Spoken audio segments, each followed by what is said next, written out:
ঘটনাটা কি হয়েছে? ঘটনা একটা 15-20 মিনিট আগে একটা খবর পাইছি যে মহারানীপুর কালীবাড়ির রোডের লগে একটা গাড়ি নিজে একটা গাড়িতে গাছে বাড়ি খাইয়া নিচে পড়ে গেছে।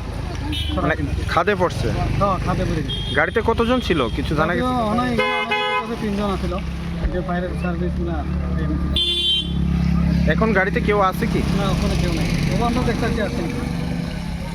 12:30টার দিকে আমরা অফিসে বলেছে, বলাটা আমরা সঙ্গে সঙ্গে মুভমেন্ট করছি।